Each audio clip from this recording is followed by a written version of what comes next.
Sir periodic properties चालू किया था अभी, वो शायद से एक लेक्चर में खत्म होने वाला था, ऐसे सर बोल रहे थे। सो उसमें क्या क्या पढ़ लिया है? ट्रेंड्स चालू हो गया था। ट्रेंड्स, उस ट्रेंड्स में इलेक्ट्रॉन गेन एंथैल्पी हुआ है, यस सर, हो गया। हाँ। इलेक्ट्रोनेगेटिविटी, हाँ। Yes sir. इलेक्ट्रोनेगेटिविटी हो गया। Yes sir. अच्छा, गुरु सर, एक्चुअली क्या है ना, क्लास तुम्हारी बदल गई है, तो अब क्या होगा, अलग अलग टीचर्स अलग अलग स्लॉट में पढ़ाएंगे। तो गुरु सर जो है, अब ज़्यादा बैचेज हो गई है ना, मेडिकल अलग है, जेई अलग है, तो कुछ चीज़ें वो पढ़ाएंगे, कुछ चीज़ें दूसरे टीचर्स पढ़ाएंगे, जितने टीचर्स हैं सारे वो पढ़ा लेंगे।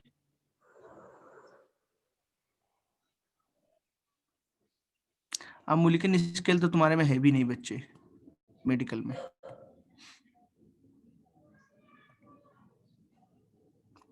नहीं, वो कभी और उनका क्लास होगा, डे वाइज होगा, अलग अलग हो सकता है मे बी। ठीक है, क्योंकि जो है जो बैच है वो काफ़ी बट गई हैं, है ना, अलग अलग। तुम जैसे अभी कम लोग हो, पहले कंबाइंड बैच चलता था, बट बहुत सारे पेरेंट्स चाहते हैं कि अलग अलग क्लासेस सबकी, कंबाइंड क्लास ना हो, समझ रहे हो, इस तरीके से हो रहा है अभी। तो इसमें थोड़ा टाइम लगेगा, धीरे धीरे ये सब होगा। फिजिक्स के भी धीरे धीरे अलग हो जाएंगे, फिजिक्स का अभी अलग नहीं हुआ होगा, हो जाएगा, समझ रहे हो, फिजिक्स का भी बटेगा सबका।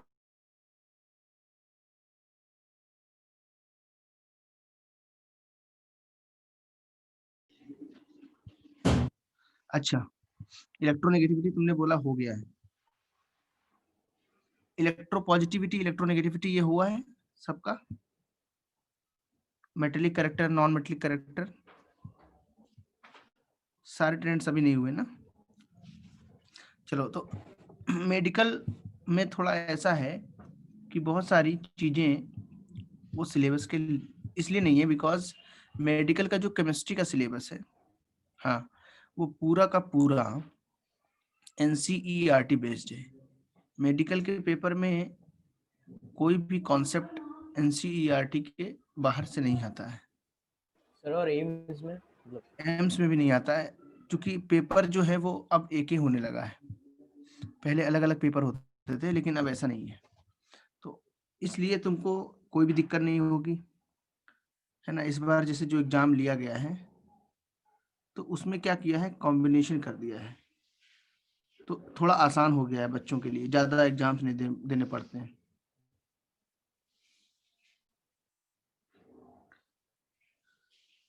ठीक है, तो नीट जो 2020 का हुआ था, उसमें एम्स भी था, उसमें नीट भी था, तो 2020 से एम्स का अलग पेपर नहीं होगा, एम्स का जो पेपर है वो नीट में ही हो जाएगा। नीट का पेपर जितने भी इंडिया में मेडिकल कॉलेज हैं उन सब के लिए एक ही पेपर होगा, उसको बोलते हैं नीट का पेपर, है ना। पर फिर अभी उसका मतलब ज्यादा टफ हो जाएगा ना? नहीं, इस बार का जो पेपर आया था ना नीट का, तो काफी आसान था केमिस्ट्री का पेपर। सर वो तो शायद इसके वजह से हो सकता है कि कोरोना था शायद, पता नहीं। नहीं, अभी उनका कोरोना की वजह से नहीं किया था, वो उनका पहले से 2 साल पहले से ही उन्होंने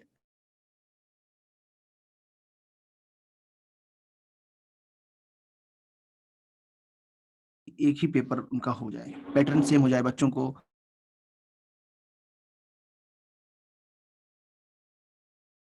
तो ये कुछ सोच के उन्होंने ओवरऑल नीट का पेपर एक ही रखा है।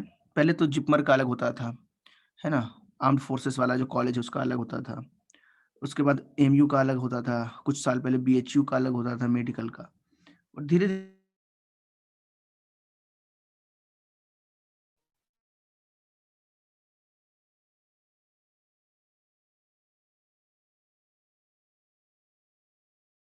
एक ही पेपर हो रहा है। बट मे भी आगे चल के जैसे जेईई मेंस 2 होते हैं ऐसे हो जाए, ताकि बच्चों को 2 चांस मिल जाए। अब चूंकि मेडिकल में अगर बच्चे ने अच्छी तैयारी की है तो चांस काफी ज्यादा उसका होता है पहली बार में, अटेम्प्ट भी अटेम्प्ट भी काफी ज्यादा है, कमी नीट में नहीं है। जेई में सिर्फ हमें 2 अटेम्प्ट मिलते हैं एडवांस के, और मेंस के मिलते हैं सिर्फ 3।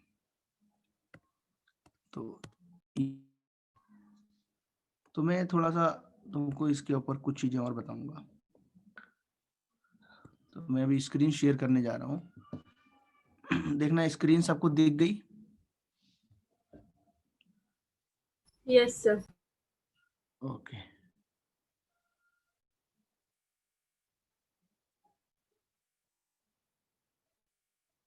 सर और एम्स में कुछ जनरल नॉलेज क्वेश्चंस भी आ देते हैं ना? हाँ, इसीलिए उसमें ऐसा था ना, उसमें थोड़ा अलग आता था पहले। एम्स का जो पेपर रहता था उसमें जनरल नॉलेज का भी, जनरल अवेयरनेस के सवाल रहते थे।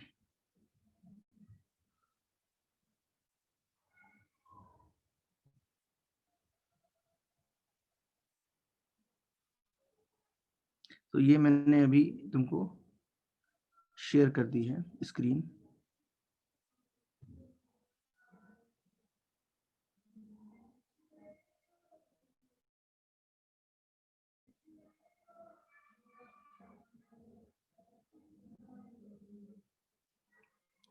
तो मैं मान के चलता हूँ इलेक्ट्रोनेगेटिविटी तक तुम्हारा कंप्लीटली हो गया है। अच्छा, केमिकल बॉन्डिंग तो अभी हुआ नहीं है, तो हाइब्रिडाइजेशन वगैरह आगे पढ़ोगे तो केमिकल बॉन्डिंग के थ्रू जो हम लोग इलेक्ट्रोनेगेटिविटी बताते हैं एटम्स की, वो भी हो जाएगी।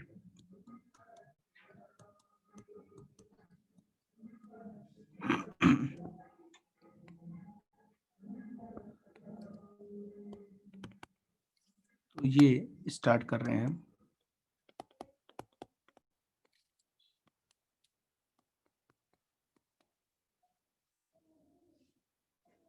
अच्छा, पॉलिंग्स स्केल हो गया क्या? यस सर, हो गया। यस सर, हो गया। हो गया ना। उसके ऊपर वैसे तो क्वेश्चंस इसलिए नहीं पूछे जाते हैं क्योंकि उस स्केल का सिर्फ नाम दिया है, उसके ऊपर कुछ भी एनसीईआरटी में नहीं दिया है। तो पिछले 5-6 सालों में नीट में कभी उसके ऊपर न्यूमेरिकल क्वेश्चन नहीं आया, बट जेई के लिए वो बहुत इंपॉर्टेंट है। बिकॉज जेई का जो सिलेबस है वो सिर्फ नीट पे कन्फाइंड नहीं है, उसके बाहर की चीजें 12th लेवल की आ सकती हैं उसमें। क्योंकि कुछ ऐसे बोर्ड्स हैं जैसे यूपी बोर्ड है या आंध्र प्रदेश बोर्ड है, उसमें वो फॉर्मूलाज दिए हैं, तो इसलिए उसमें कन्फाइंड नहीं है, उसमें कुछ एक्स्ट्रा भी आता है। तो हमें याद रखना होगा, अगर तुमने दोनों स्केल पढ़ी हैं तो 1 मिनट में फिर से याद दिला देता हूँ। जो पॉलिंग्स स्केल थी, थोड़ा सा अब पढ़ ही लिया है तो जाहिर सी बात है इसका जो आपस में रिलेशन है वो भी मैं बताने की कोशिश करूंगा। तो पॉलिंग्स स्केल पे हम लोग जब बात करते हैं तो रिलेटिव इलेक्ट्रोनेगेटिविटी निकालने का तरीका था। हाँ, तीनों स्केल होती हैं, तो ऐसा नहीं है कि सिर्फ हमारे पास कई सारी स्केल बताई गई हैं। एक्चुअली जो इलेक्ट्रोनेगेटिविटी है इसके लिए बहुत सारी स्केल्स हैं, बट जो हम लोग फॉलो करते हैं वो सिर्फ एक ही स्केल फॉलो करते हैं, पॉलिंग्स स्केल। ठीक है, तो हमें इन दो जो क्या कहते हैं स्केल्स हैं, पॉलिंग्स और मुलिकन, इनके बीच हम लोग को रिलेशन जो है वो पढ़ना पड़ता है।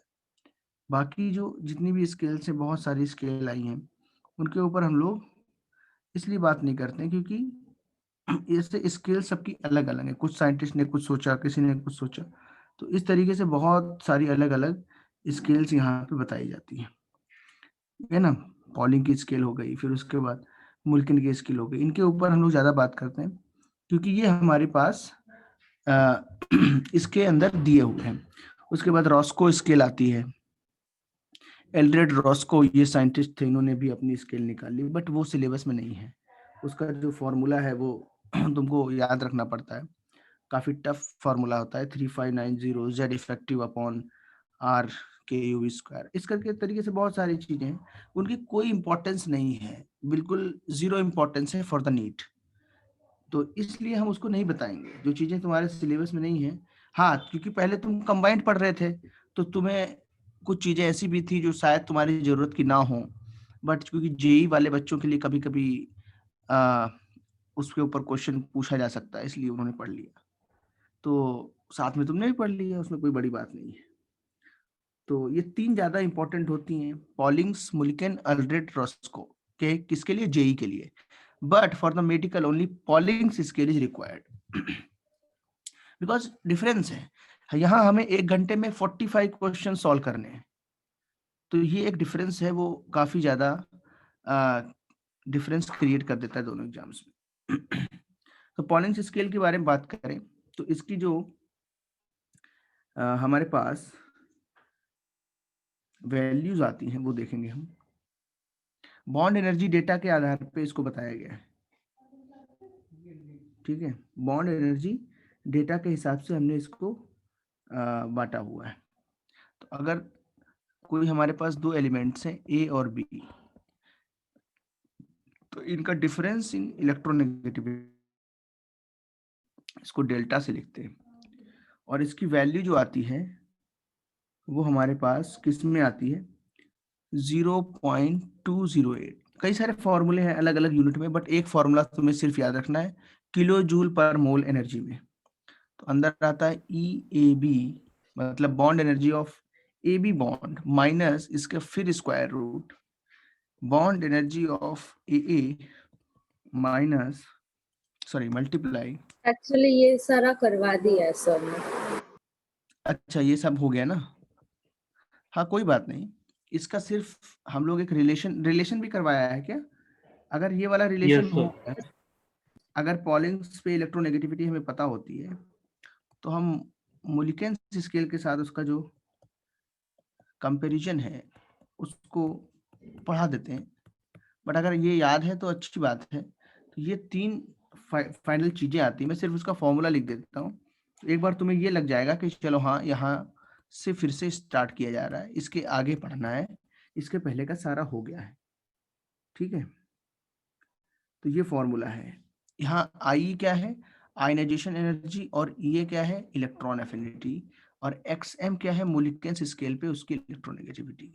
यहाँ से जो एक्सएम निकलेगा और यहाँ से जो हमारे पास एक्स पॉलिंग्स निकलेगा, इन दोनों के बीच का रिलेशन ये हमारे पास है। तो फ्लोरीन की पॉलिंग्स स्केल पे इलेक्ट्रोनेगेटिविटी जो है, हम लोग उसको EN भी लिखते हैं या जाइपी भी लिखते हैं, इसकी वैल्यू हमने 4 मान ली है। पॉलिंग्स ने एक्चुअली इसको 4 वैल्यू कंसीडर किया था। उसके बाद इसके अंदर जो ट्रेंड होता है उसके बारे में मैं लिख देता हूँ। तो अगर ट्रेंड्स भी पढ़े हैं तो उस पर 1-2 क्वेश्चन हम कर लेंगे, आगे बढ़ जाएंगे। ट्रेंड्स इन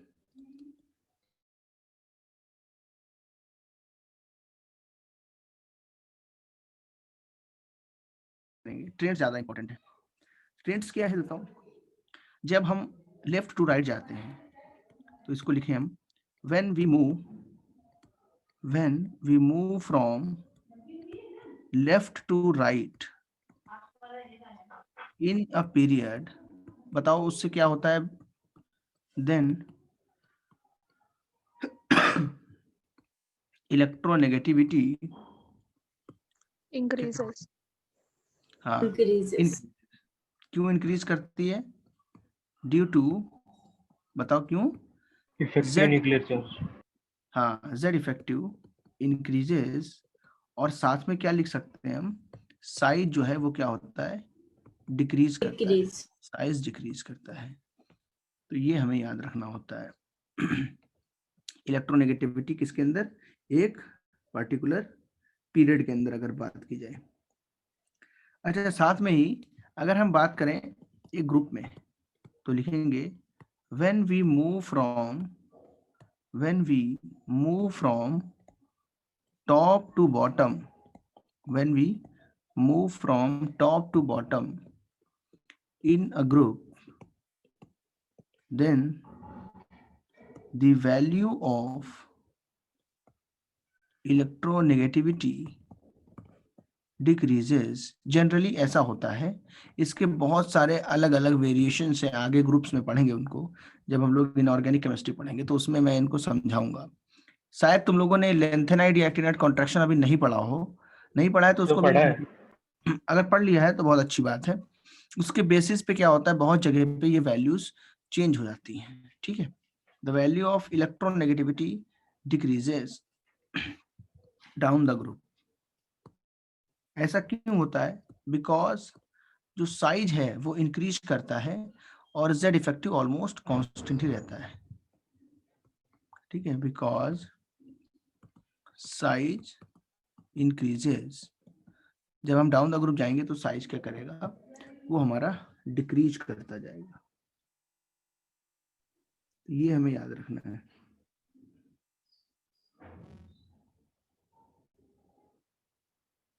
तो ये 2 पॉइंट काफी इंपॉर्टेंट होते हैं, इनको हम याद रखेंगे।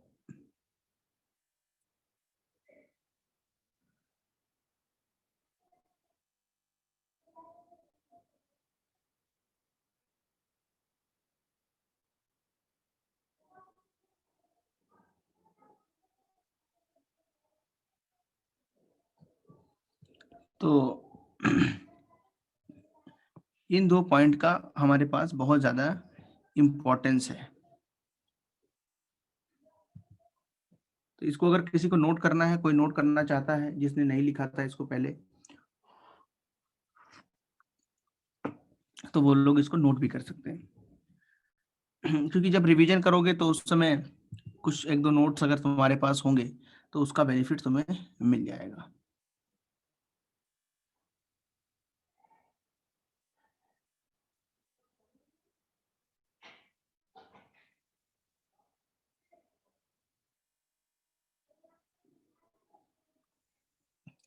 अच्छा, इलेक्ट्रोनेगेटिविटी का और भी बहुत यूज होता है जनरल केमिस्ट्री में। एप्लीकेशन ऑफ इलेक्ट्रोनेगेटिविटी बहुत इंपॉर्टेंट है। इसका काम क्या होता है, कभी अगर हमारे पास कोई नॉमेनक्लेचर करना हो किसी आयनिक कंपाउंड का, तो हम उसके नॉमेनक्लेचर में भी इसके एप्लीकेशन को यूज करते हैं। तो वो थोड़ा बहुत मैं सिखा दे रहा हूँ, नाम लिखना सीख जाओगे हल्का फुल्का आज, क्योंकि ये एक लॉन्ग प्रोसेस है, एक लंबा प्रोसेस है नॉमेनक्लेचर का। तो ऑर्गेनिक कंपाउंड्स का तो नॉमेनक्लेचर हम अलग से पढ़ते ही हैं, बट यहाँ पे जो नॉमेनक्लेचर है वो आयनिक कंपाउंड का और जनरल जो कंपाउंड्स हैं, जो कॉमन कंपाउंड्स हमारे आसपास मिलते हैं, उनके अंदर की हम लोग यहाँ पे बात करने वाले हैं।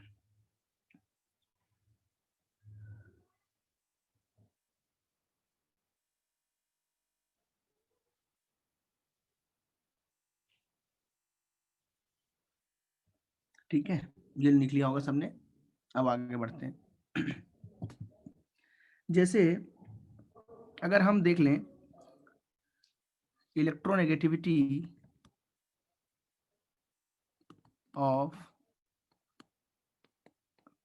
पीरियड सेकेंड, पीरियड सेकेंड में इलेक्ट्रोनेगेटिविटी कब डिफाइन होता है, बोलो डेफिनेशन क्या है, बोलो कोई बताएगा? What is the definition of electronegativity? कब बात करते हैं हम लोग? जब इलेक्ट्रॉन्स की शेयरिंग होती है एक कोवेलेंट बॉन्ड के अंदर, हम लोग इलेक्ट्रोनेगेटिविटी को डिफाइन करते हैं। हम क्या बोलते हैं? इट इज द टेंडेंसी या it is the measure of tendency of any atom in a covalent bond to attract the shared pair of electron towards itself। तो ये हमको याद रखना है। शेयर्ड पेयर ऑफ इलेक्ट्रॉन कब होगा बच्चों, बताओ किस टाइप के बॉन्ड में शेयरिंग होती है इलेक्ट्रॉन? कोवैलेंट बॉन्ड में से। कोवैलेंट। तो इलेक्ट्रोनेगेटिविटी कोवेलेंट बॉन्ड के अंदर हम लोग डिफाइन करते हैं। अच्छा, अब देखें जैसे पीरियड 2 की बात करें तो पहला एलिमेंट यहाँ पे हम रखेंगे लिथियम, फिर रखेंगे बेरिलियम, फिर रखेंगे बोरॉन, फिर कार्बन, फिर नाइट्रोजन, फिर ऑक्सीजन, फिर फ्लोरीन। और इलेक्ट्रोनेगेटिविटी पॉलिंग्स स्केल पे हम लिख रहे हैं। अब देखो ये कहने की बात नहीं है, पूरे नीट का जो हमारा सिलेबस जितना है उसके अंदर पूरी जगह पे हमें सिर्फ और सिर्फ इलेक्ट्रोनेगेटिविटी जो पढ़नी है तो किसके फॉर्म में पढ़नी है बताओ बच्चों? सिर्फ और सिर्फ पॉलिंग स्केल। Polling scale. तो जो वैल्यू दी होंगी वो हमेशा पॉलिंग स्केल पे दी होंगी, कभी उसके अलावा कुछ भी नहीं दिया होगा। तो पॉलिंग स्केल पे जो लिथियम है, अच्छा बताओ ट्रेंड क्या होना चाहिए? लिथियम से फ्लोरीन तक इलेक्ट्रोनेगेटिविटी डिक्रीज होगी कि इंक्रीज होगी? इंक्रीज होगी। इंक्रीज होगी। और इसमें बिल्कुल स्मूथ वेरिएशन है, सीधे सीधे जो वैल्यूज हैं वो क्या करती हैं, लेफ्ट टू राइट इंक्रीज होती हैं, left to right increases, value of electronegativity left to right increases without any irregularities, without any variation. तो लिथियम का 1.0 है, बेरिलियम का 1. ये डेटा तुम्हें याद नहीं रखना है, बट मैं इसलिए बता रहा हूं ताकि एक तुम्हारे पास इसका रिटर्न में रहे. बाकी क्वेश्चन जो है कभी भी वैल्यू बेस्ड डेटा पे नहीं आएगा. क्वेश्चन हमेशा सिर्फ और सिर्फ कंपैरिजन पे आएगा, हमें कंपेयर करना पड़ेगा. ठीक है. सिमिलरली अगर हम बात करें ग्रुप में, फॉर ग्रुप 17, ग्रुप 17 क्या होते हैं? हैलोजन. हैलोजन. हाँ. नेगेटिविटी इतनी ज्यादा क्यों होती है? क्या रीजन है उसका? Why the electronegativity of halogens is very high? क्या रीजन दे सकते हैं? अपने दिमाग से सोच के बताओ. जो फैक्टर है वही उसको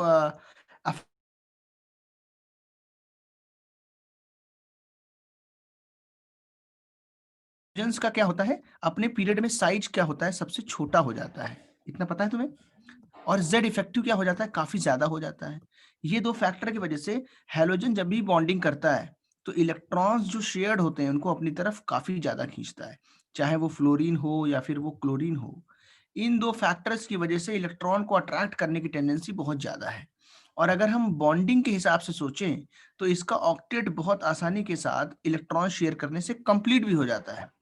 तो सिर्फ एक इलेक्ट्रॉन की कमी होती है इनके पास, उसको शेयर करते हैं, लेकिन चूंकि इनका साइज बहुत छोटा है, जेड इफेक्टिव बहुत ज्यादा है, तो ये बहुत ज्यादा अट्रैक्शन लगाते हैं पेयर्ड इलेक्ट्रॉन पे. जो इलेक्ट्रॉन शेयर हो चुका है उस पे अटैक लगाते हैं और अपनी तरफ उसको खींचते हैं. इसलिए इनके जो हेट्रो कंपाउंड्स होते हैं उनमें क्या आ जाती है? पोलैरिटी. आगे पढ़ेंगे. पोलैरिटी का मतलब होता है कि जो डेल्टा प्लस या डेल्टा माइनस का चार्ज आ जाना एक कोवेलेंट कंपाउंड में भी. तो अगर हम फॉर ग्रुप 17 देख लें, जो कि क्वेश्चन हमारे नीट के अंदर पूछा जाता है, वो क्या पूछा जाता है कि फ्लोरीन, क्लोरीन, ब्रोमीन, आयोडीन और एस्टाटीन, इन कंपाउंड्स के बारे में हम क्या बोलेंगे? डाउन द ग्रुप जाएंगे तो इलेक्ट्रोनेगेटिविटी स्मूथली डिक्रीज करेगी. Down the group electronegativity decreases.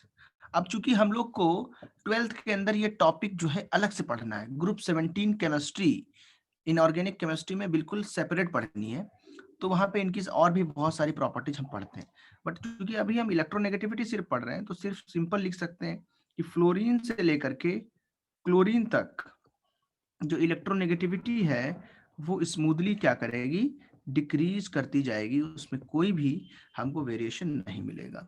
Fluorine की चूंकि पॉलिंग ने 4.0 कंसीडर की थी, और इसके रेस्पेक्ट में जब क्लोरीन की हम लोग देखते हैं तो 3.0 है, इसकी 2.8 है, इसकी 2.5 है, एस्टाटीन की 2.2 है. तो ये डेटा भी नोट कर ले.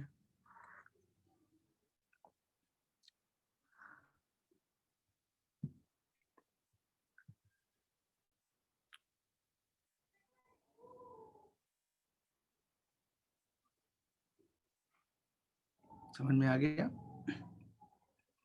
Yes sir. Okay, good.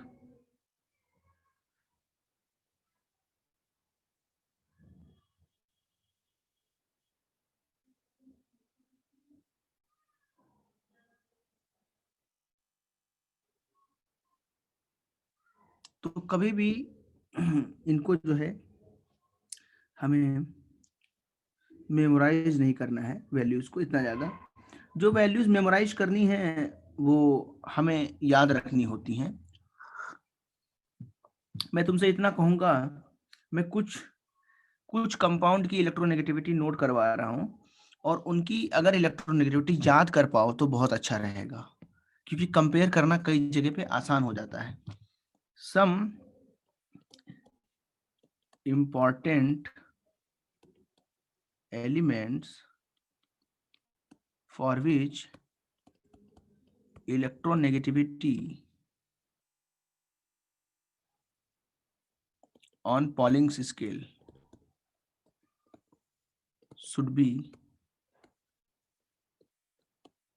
remembered, है ना? जो भी वर्ड यूज कर सकते हो तुम लिख सकते हो. देखो, पहला जो एलिमेंट है वो हम फ्लोरीन लिखते हैं, फ्लोरीन की होती 4.0, ठीक है। इसके बाद ऑक्सीजन की याद रखना 3.5, ठीक है। उसके बाद नाइट्रोजन की 3.0 और क्लोरीन की 3.0, ऑलमोस्ट इनकी सेम होती हैं, ये हम याद रखेंगे। उसके बाद हम कार्बन की याद रखेंगे 2.5, ये याद रखना है। क्या इसका यूज होगा केमिकल बॉन्डिंग में, समझ जाओगे अपने आप। जैसे थोड़ा बहुत याद करने का जो सामान है वो मैं बता रहा हूं तुम्हें। फॉस्फोरस की याद रखना बच्चों 2.5, सॉरी 2.1, और हाइड्रोजन की याद रखना 2.1, है ना। इस तरीके से तुम एक और याद रख सकते हो इसमें, फोन ClCpH हो गया है, और ऑक्सीजन बता ही दिया मैंने, कार्बन बता दिया, ठीक है। एक सल्फर याद रख लो 2.5, इतने याद रखो, इससे ज्यादा नहीं कहूंगा मैं, इतनी याद कर लो, मतलब एक तुम्हारे माइंड में होना चाहिए कि ये वैल्यूज होती हैं।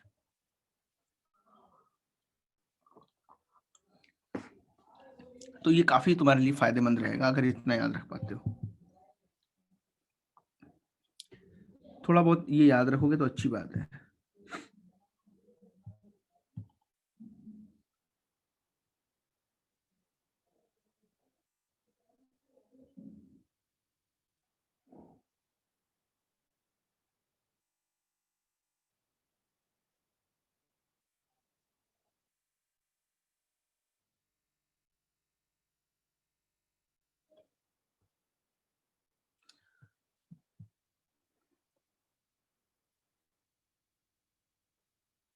अब हम लोग लिखेंगे एप्लीकेशन ऑफ इलेक्ट्रोनेगेटिविटी। क्या एप्लीकेशन होता है वो हम थोड़ा बहुत पढ़ते हैं। पहला जो एप्लीकेशन हम देखेंगे वो है नॉमेनक्लेचर में, nomenclature of binary compounds. Binary compound कौन से होते हैं बच्चों, बता पाओगे क्या? बाइनरी कंपाउंड्स वो होते हैं जिसके अंदर दो सिर्फ हमारे पास क्या हो, एटम्स हो, है ना। बाइनरी कंपाउंड्स मतलब दो ही टाइप के एलिमेंट से मिलकर के वो बना हो। दो नॉन मेटल कोई ले लिए, उनसे वो कंपाउंड बना है, तो उसके अंदर हम लोग बात कर रहे हैं कि किस कैसे नॉमेनक्लेचर किया जाएगा। सबसे ज्यादा इंपॉर्टेंट हो जाता है CO2। देखो CO2 के केस में ये हो जाएगा कि उसमें नंबर ऑफ एटम्स थोड़े ज्यादा हो जाएंगे, बट फिर भी उसमें लग जाएगा। कार्बन की जो इलेक्ट्रोनेगेटिविटी है वो क्या होती है, ऑक्सीजन से कम होती है, तो कार्बन डाइऑक्साइड उसका नाम हो जाता है। तो ये तुमको ध्यान रखना है कि बाइनरी कंपाउंड्स का मतलब है बहुत ज्यादा उसमें दो टाइप के ही एलिमेंट हो, जैसे कार्बन है या तो फिर ऑक्सीजन है, इस तरीके से, या नाइट्रोजन है तो उसके साथ हाइड्रोजन है। तो इतना याद रखो तो काम चलता है। तो जिसमें सिर्फ दो टाइप के एलिमेंट्स हो उनको हम क्या बोलते हैं, बाइनरी कंपाउंड, और उसमें भी दोनों डिफरेंट हो। तो लिखेंगे कंपाउंड्स, मैं इसको लिखा देता हूं, compounds which contains two different elements, इतने लिख लो बस, ये तुम्हारे लिए काफी अच्छा हो जाएगा याद करने के लिए। तो अगर नॉमेनक्लेचर करना है तो हम कैसे करते हैं वो मैं तुमको सिखाने जा रहा हूं। तो हम लिखेंगे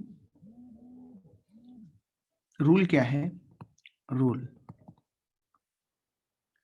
ये है कि जिस एटम की इलेक्ट्रोनेगेटिविटी ज्यादा होगी उसका नॉमेनक्लेचर में नाम बाद में आएगा। पहला जो वर्ड होगा, जो हम लोग फर्स्ट वर्ड यूज करेंगे, वो हम लोग वर्ड किसके लिए यूज करेंगे बताओ, जिस भी एटम की या जिस जो एलिमेंट है उसकी इलेक्ट्रोनेगेटिविटी कम होगी। जैसे फॉर एग्जांपल मैं अगर बताऊं तुमको, सोडियम क्लोराइड के केस में, तो NaCl जो होता है उसमें सोडियम की इलेक्ट्रोनेगेटिविटी क्लोरीन से कम होती है, बिकॉज सोडियम मेटल है और क्लोरीन हेलोजन है, नॉन मेटल है। तो नॉन मेटल्स की अगर मेटल है तब, अगर मेटल नहीं है तब कैसे करोगे खुशी? तो इलेक्ट्रोनेगेटिविटी देखेंगे, है ना। अगर अगर नॉन मेटल और मेटल है तो first metal then non metal तो चलेगा, लेकिन कहीं पे ऐसा होगा दोनों नॉन मेटल है, तब क्या करोगे? तो हमें इलेक्ट्रोनेगेटिविटी का सहारा लेना पड़ेगा। अभी बिल्कुल समझा देते हैं उसको। तो लिखेंगे नेम ऑफ मोर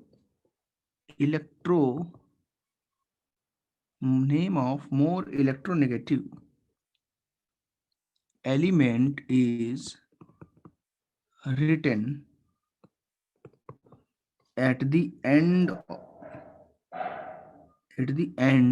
and ये लिख रहा हूं मैं, जो याद रखोगे, id is suffixed, या id suffixed is यूज लिख सकते हो, and id is suffixed to it। और लिखेंगे रूल नंबर 2, ऐसे में लिखो, the name of less electronegative element is written before the name of, जाहिर सी बात है मोस्ट इलेक्ट्रोनेगेटिव के पहले लिखेंगे most electronegative element of the formula, जो भी केमिकल फॉर्मूला है, जो भी कंपाउंड है। चलो एग्जांपल से शुरू करते हैं। इसका नाम क्या होगा बताओ? Sodium chloride. हाँ, तो क्लोराइड कैसे आया? क्लोरीन में आईएन पूरा हटा देंगे, और ये नाम बहुत ज्यादा कॉमन है, तो इसमें थोड़ा सा तुमको कॉमन सेंस लगाना ही पड़ेगा। ये सोडियम की इलेक्ट्रोनेगेटिविटी कम है, तो आएगा सोडियम क्लोराइड। एक्चुअली इसमें कैटायन एनायन ढूंढना पड़ता है, भले ही वो कंपाउंड आयनिक ना हो, बट उसको ये जैसे ये कंपाउंड तो प्योरली आयनिक है, तो प्लस माइनस लिख देंगे, कोई दिक्कत नहीं है। इसके ऊपर कंप्लीट प्लस माइनस चार्ज होता है, आयन से मिलके ही बना होता है। लेकिन अगर दूसरा मैं ले लूं, अभी यहाँ पे मैंने ले लिया सोडियम का आई। कितना होता है सर? हाँ, सोडियम का कितना होता है क्या चीज? सोडियम का? Sir electronegativity. सोडियम का इलेक्ट्रोनेगेटिविटी आई थिंक 0.7 होता है, लिथियम का 1 होता है, और उसके बाद सोडियम आता है, तो इसका 1 से भी कम है, ऑलमोस्ट 0.7। तो तुम ऐसे ही कंपेयर कर सकते हो कि सोडियम कहाँ मेटल्स में आ रहा है, और लिथियम का 1 है, तो क्लोरीन का कितना होगा? जाहिर सी बात है, अभी पढ़ाया 3 है, तो किसकी ज्यादा है? क्लोरीन काफी ज्यादा है ना। Yes yes. अच्छा, अब ICl में बताओ। ICl में पहले उसको लिखेंगे जिसकी इलेक्ट्रोनेगेटिविटी कम है, ये रूल है। जैसे किसी ने बोला कि आयोडीन और Cl का कंपाउंड बनता है, उसका नॉमेनक्लेचर करना है, तो कैसे नाम लिखेंगे? इसका नाम क्या आएगा? Iodine chloride. इसका नाम आएगा आयोडीन क्लोराइड, है ना। तो हमें लिखने का भी तरीका पता है, Cl नहीं लिख सकते हम क्या लिखेंगे? ICl, क्योंकि इसकी इलेक्ट्रोनेगेटिविटी कम है, इसके ऊपर पॉजिटिव चार्ज है, इसके ऊपर माइनस। भले ही वो फुल्ली नहीं है, केमिकल बॉन्डिंग में सिखाएंगे, जब चार्ज कंप्लीटली नहीं होता है तो उसको डेल प्लस डेल माइनस करके लिखते हैं, बट अभी के लिए तुम ऐसे भी लिख लोगे तो कोई गलत इसमें बात नहीं होती है। इसका नाम है आयोडीन क्लोराइड। ऐसे अगर बताओ फ्लोरीन और क्लोरीन का बनेगा, तो बताओ FCl लिखना चाहिए कि ClF लिखना चाहिए? क्या लिखना चाहिए? ClF। ClF लिखना ClF। चाहिए। उसका नाम क्या होगा? Chlorine fluoride. Chlorine fluoride. इस तरीके से नाम उसका लिखते हैं, तो ये सारी चीजें याद कर लो। अच्छा, सिमिलरली मैंने बोला इसका नाम क्या होगा?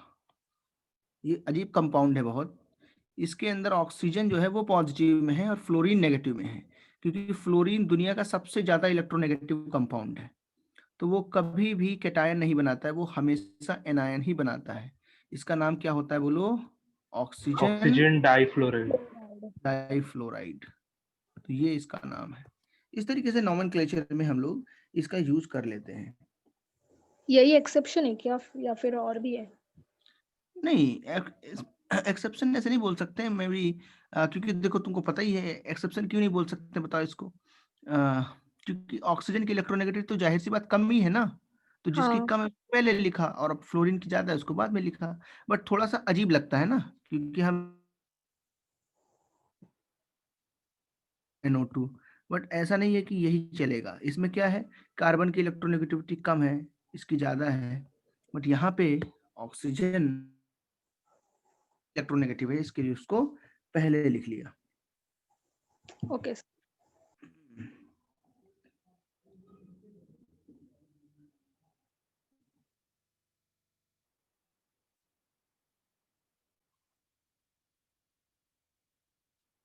तो अगर हम बात करें, जितना तुमने पढ़ लिया है, तो इलेक्ट्रोनेगेटिविटी इधर जाने पे क्या होती है, इंक्रीज करती इंक्रीज होती है, और डाउन द ग्रुप जाने पे क्या होती है, डिक्रीज होती है। डिक्रीज करती है।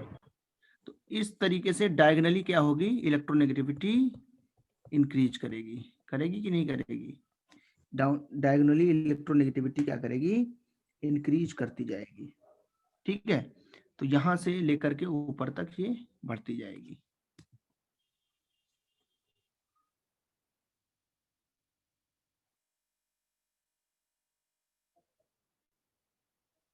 अब हम लोग नेक्स्ट लिख लेते हैं इलेक्ट्रोपॉजिटिविटी। इलेक्ट्रोपॉजिटिविटी किसी भी एटम का, किसी भी एलिमेंट का मेटेलिक कैरेक्टर डिसाइड करता है। इलेक्ट्रोनेगेटिविटी में हमने क्या बोला था, इलेक्ट्रॉन को, शेयर्ड पेयर इलेक्ट्रॉन को अपनी तरफ अट्रैक्ट करने की टेंडेंसी को हम लोग बोलते हैं इलेक्ट्रोनेगेटिविटी। इलेक्ट्रोपॉजिटिविटी में होगा कि कितना ज्यादा वो इलेक्ट्रॉन को डोनेट करने की टेंडेंसी रखता है। तो इसमें हम क्या लिखेंगे, इट इज, इसके अंदर नोट करें, tendency of an element to lose electrons and form cations. It is also called metallic character. It is also called metallic character of the element. Same चीज है ये कि भाई ऐसा एटम हो जो इलेक्ट्रॉन डोनेट करने की टेंडेंसी बहुत ज्यादा रखता हो, तो उसको हम क्या बोलेंगे, वो बहुत ज्यादा इलेक्ट्रोपॉजिटिव है। अच्छा बताओ, सबसे ज्यादा फिर इलेक्ट्रोपॉजिटिव कौन से होंगे पीरियोडिक टेबल में, कहां पर मिलेंगे, बोलो। सर फ्रेंशियम होगा ना, मतलब S ब्लॉक वाले एलिमेंट्स होंगे, और उनमें भी जो है डाउन द ग्रुप जाएंगे तो इलेक्ट्रोपॉजिटिविटी बढ़ती जाएगी। सही बात है कि जो S ब्लॉक एलिमेंट्स है, अल्कली मेटल्स, वो सबसे ज्यादा इलेक्ट्रोपॉजिटिव होंगे।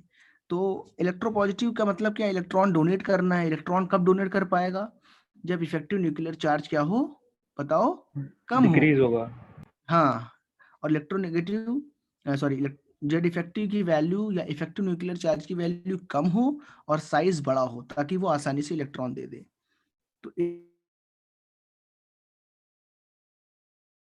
तो प्रोपोर्शनल किसके होगी, साइज के। साइज जितना बढ़ाओगे उतनी इलेक्ट्रोपॉजिटिविटी बढ़ती जाएगी। एक चीज ये याद रखें। और इलेक्ट्रोपॉजिटिविटी जो हमारे पास है वो क्या होगी, इनवर्सली प्रोपोर्शनल होगी। किसके, बोलो, इफेक्टिव न्यूक्लियर चार्ज। हाँ, तो अगर हम देखें तो पीरियड में लेफ्ट टू राइट जब मूव करेंगे, left to right in a period, electropositivity क्या होगी, बोलो, डिक्रीजेस। डिक्रीजेज। और डाउन द ग्रुप इलेक्ट्रोपॉजिटिविटी क्या होगी, इंक्रीज होगी। ये याद रखना है। तो कई बार इलेक्ट्रोनेगेटिविटी ना पूछ के इलेक्ट्रोपॉजिटिविटी पूछ देते हैं, तो ये चीजें भी हमें पता करनी चाहिए। तो एल्कली मेटल सबसे ज्यादा इलेक्ट्रोपॉजिटिव होते हैं, और ग्रुप में नीचे जाने पे बढ़ रही है। तो फ्रांशियम अगर electronegative, sorry, radio active element है, उसकी केमिस्ट्री ज्यादा हमें पता नहीं है, हम उस पर कमेंट कर सकते हैं, बट हमारे पास प्रूफ नहीं है। तो हम सीजियम को सबसे इलेक्ट्रोपॉजिटिव एलिमेंट मानते हैं। ठीक है, क्योंकि जब हम इसमें बात करते हैं तो हमें पता चलता है कि ये हमारा ट्रेंड है। डाउन द ग्रुप इलेक्ट्रोपॉजिटिविटी जो है वो इंक्रीज कर रही है, बट चूंकि ये हमारा रेडियो एक्टिव एलिमेंट है, इसकी केमिस्ट्री ज़्यादा हमें पता नहीं है, इसकी केमिस्ट्री पे ज़्यादा प्रैक्टिकल्स करे नहीं गए, तो सीजियम को हम क्या मान लेते हैं, इसकी इलेक्ट्रोपॉजिटिविटी सबसे ज़्यादा होगी, ये सबसे ज़्यादा इलेक्ट्रॉन डोनेट करने की टेंडेंसी रखेगा, सबसे आसानी के साथ कैटायन यही बनाएगा, क्योंकि हमने पढ़ा भी था ionisation energy down the group decrease करती है। सीजियम को आयनाइज करना बहुत आसान है, इसका दूसरा मतलब यह हुआ कि सीजियम की इलेक्ट्रोपॉजिटिविटी बहुत ज्यादा है।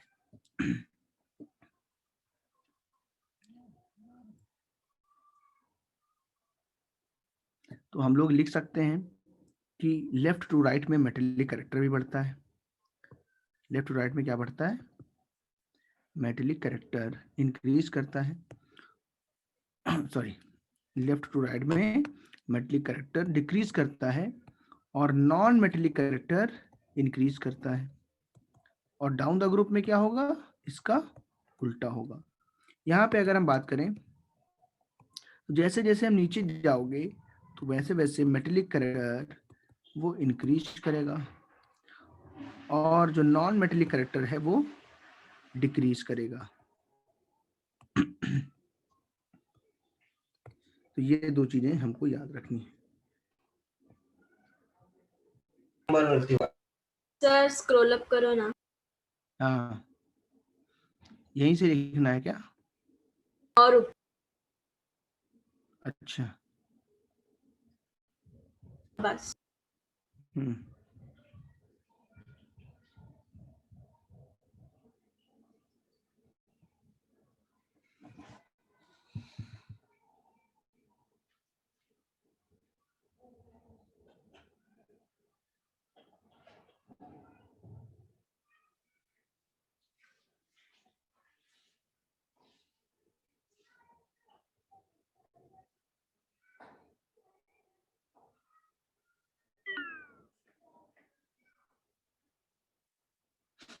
इसको नोट करें जल्दी जल्दी, फिर आगे बढ़ते हैं।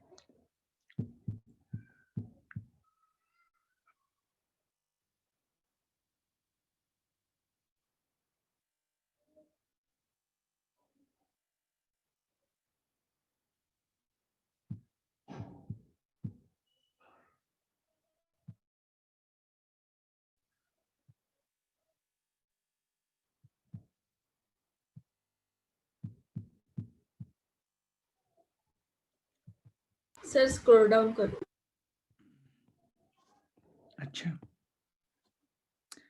अच्छा बताओ, जब हम कैटायन बनाते हैं तो जेड इफेक्टिव इंक्रीज करता है कि डिक्रीज करता है? ध्यान से बताना। और साइज क्या करता है? डिक्रीज। डिक्रीज। इलेक्ट्रोनेगेटिविटी क्या होगी कैटायन बनाने पे? बोलो। डिक्रीज होगी। इलेक्ट्रोनेगेटिविटी कैटायन बनाने पे इंक्रीज होनी चाहिए, क्यों? क्योंकि जेड इफेक्टिव बढ़ा है और साइज छोटा हुआ है। समझ रहे हो कि नहीं? इलेक्ट्रोनेगेटिव पे डिपेंड करती है, जेड इफेक्टिव के प्रोपोर्शनल है ना भाई। बहुत तरीके से समझ सकते हो। अगर कैटायन बनाया तो उसके पास इलेक्ट्रॉन्स की क्या हो गई, कमी हो गई ना। Yes sir. और वो पॉजिटिव चार्ज बन गया है, छोटा भी हो गया है, जो चार्ज डेंसिटी बढ़ गई उसके ऊपर पॉजिटिव चार्ज की। अब जो उसके साथ शेयरिंग में इलेक्ट्रॉन आएगा उसको बहुत ज्यादा अटैक करेगा, वो उसको अट्रैक्ट करेगा अपनी तरफ, इसलिए उसकी इलेक्ट्रोनेगेटिविटी क्या हो जाती है, इंक्रीज कर जाती है। जितना ज्यादा पॉजिटिव चार्ज बढ़ाएंगे कैटायन पे उतनी ज्यादा इलेक्ट्रोनेगेटिविटी इंक्रीज करेगी।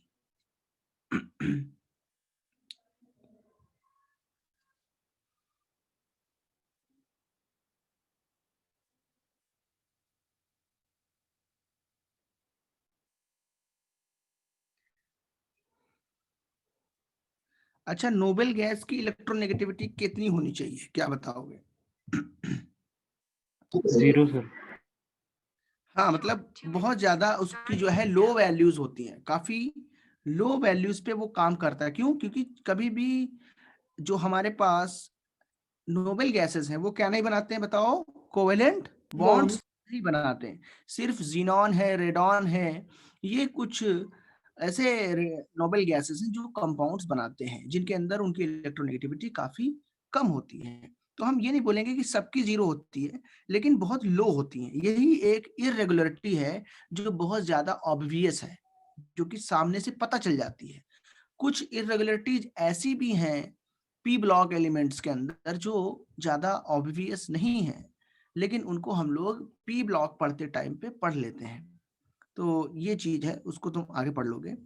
बट एक याद रखना कि भाई जो हमारे नोबल गैसेस हैं इनकी इलेक्ट्रोनेगेटिविटी बहुत लो होती हैं। स्टार्टिंग के एलिमेंट्स की ऑलमोस्ट जीरो है, और उसके बाद जो हमारा जीनॉन वगैरह है उनकी भी बहुत ज्यादा ही लो है।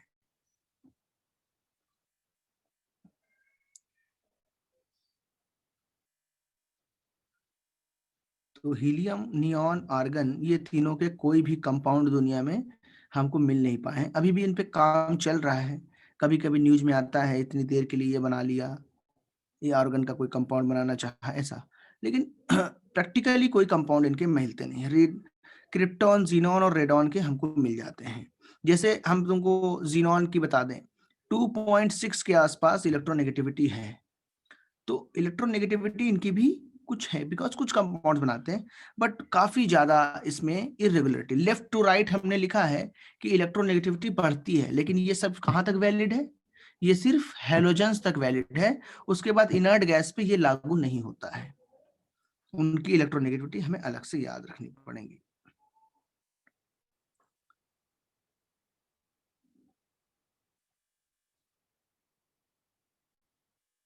ठीक है, तो इसका चूंकि केमिकल बॉन्डिंग चैप्टर हमारा हुआ नहीं है अभी, तो इस पे हम ज्यादा बात अभी इसलिए नहीं करेंगे।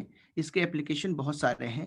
केमिकल बॉन्डिंग में हम यहाँ से उठाएंगे इस डेटा को, वहां यूज करेंगे, तो उधर तुमको समझ में आ जाएगा। कई फॉर्मूलाज हैं जिनको हम यूज करते हैं पोलैरिटी निकालने के लिए, तो वहां पे बता देंगे।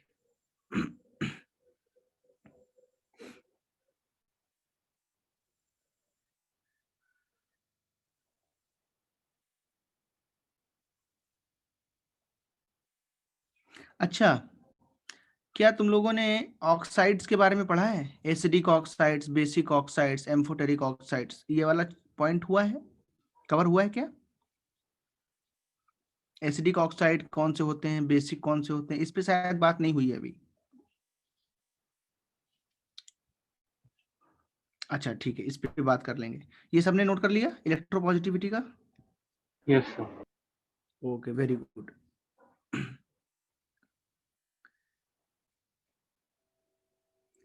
तो तुम्हारे जो सबसे मेन चीजें हैं वो कवर हो गई हैं। उसमें क्या है? एटॉमिक रेडियस है, उसके टाइप्स हैं, उसके बाद आयनाइजेशन एनर्जी है, उसके वेरिएशंस हैं, उसके बाद इलेक्ट्रॉन गेन एंथैल्पी, उसके वेरिएशंस हैं, उसकी इरेगुलरिटीज हैं, फिर इलेक्ट्रोनेगेटिविटी है जिसमें वेरिएशन सबसे कम पाया जाता है, सबसे आसान है जो पढ़ने के लिए। उसके बाद इलेक्ट्रोपॉजिटिविटी है जो कि इलेक्ट्रोनेगेटिविटी का नाम में जस्ट उल्टा लगता है, लेकिन जब मतलब निकलता है तो वो अलग है। अगर ये कह सकें इलेक्ट्रोनेगेटिविटी ज्यादातर नॉन मेटल्स के लिए इफेक्टिव है, तो ये बोल सकते हैं इलेक्ट्रोपॉजिटिविटी मेटल्स के लिए ज्यादा काम आती है, बिकॉज उसमें साफ साफ लिखा है it is the tendency of any element to lose electron.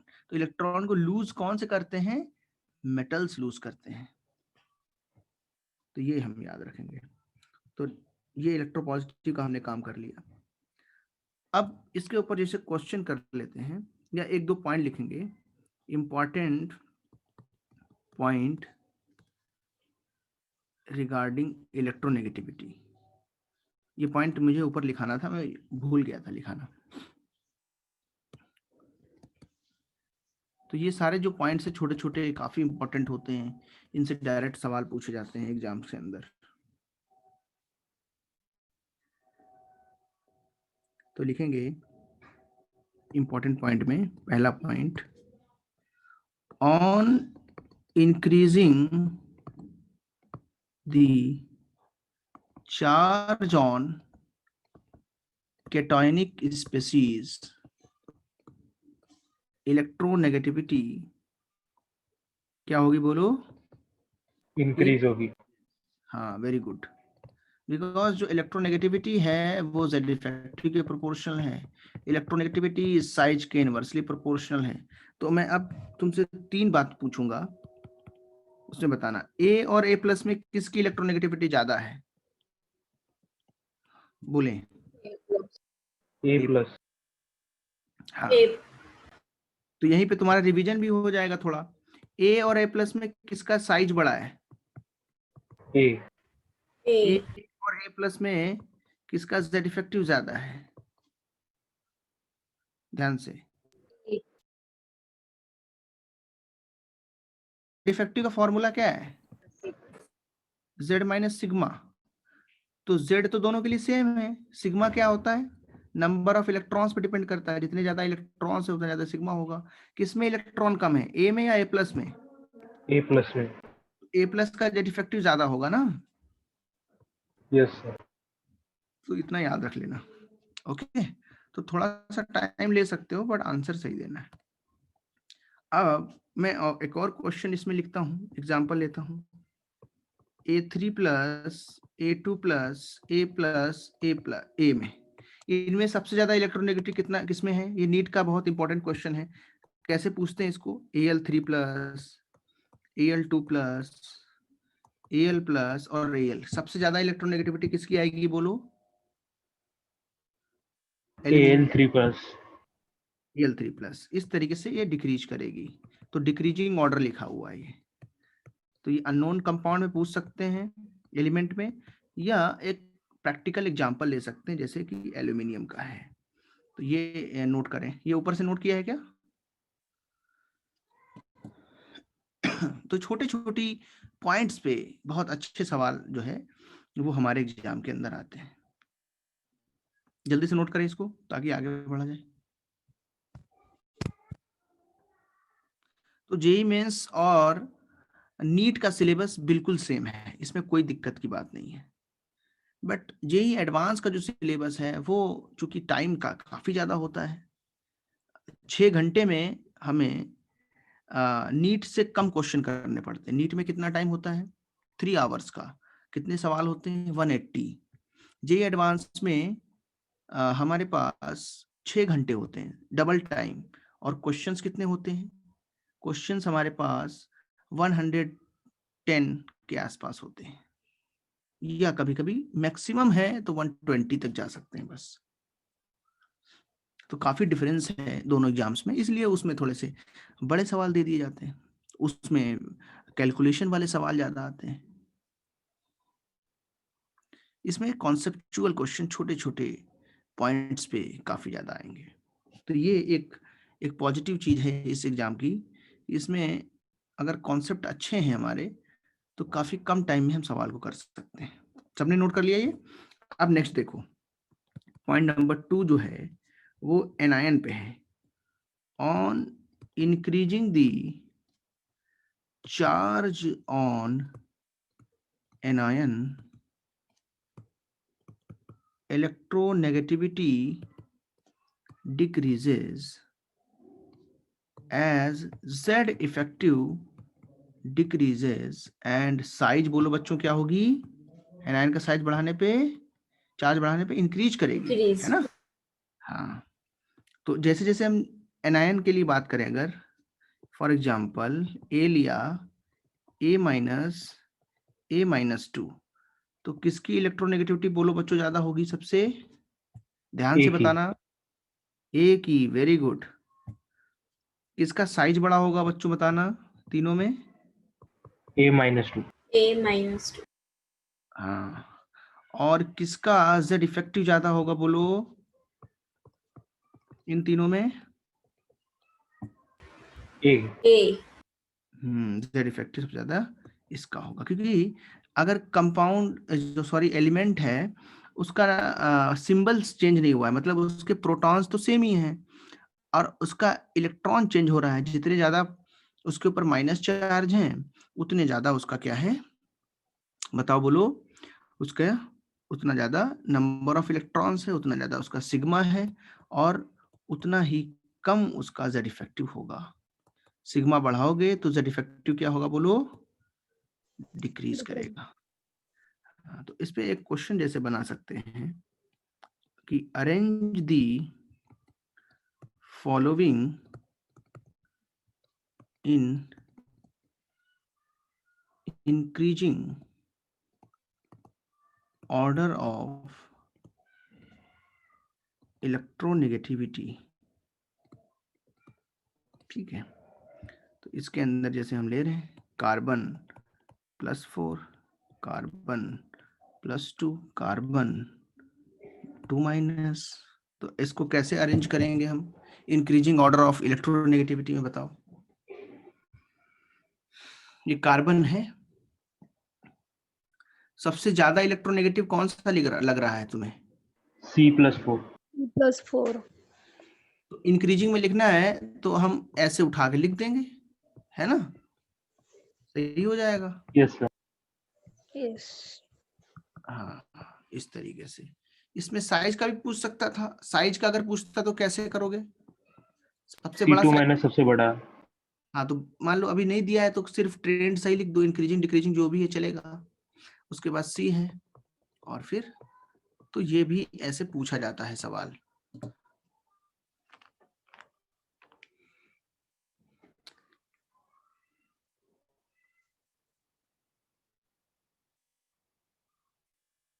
तो आई होप सबने जो है इसको नोट किया होगा। इसके ऊपर जो बात की गई है वो तुम लोगों ने ध्यान दी होगी।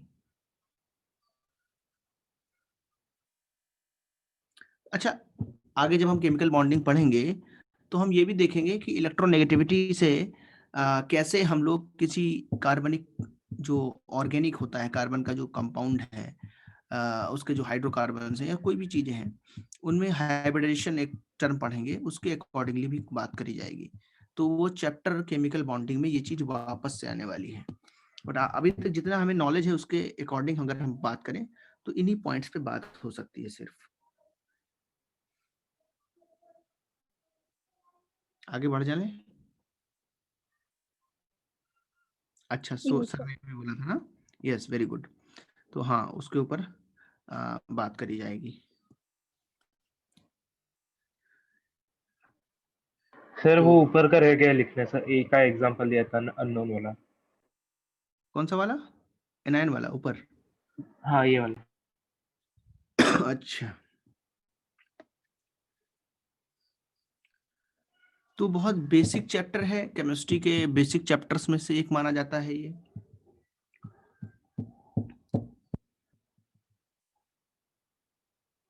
सर सीए का आप बनाओगे केमिस्ट्री का पेपर?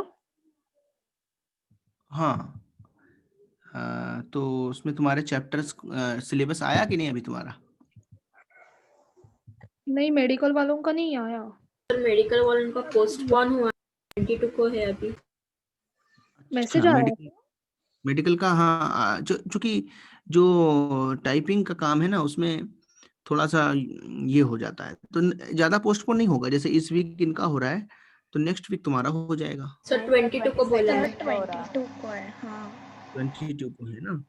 हाँ, तो 20, क्योंकि 12th वाले बच्चों का भी फिर एग्जाम है ना नेक्स्ट वीक, तो ये एक वीक बीच में और चला जाएगा, उसके बाद 22 तुम्हारा मिल जाएगा।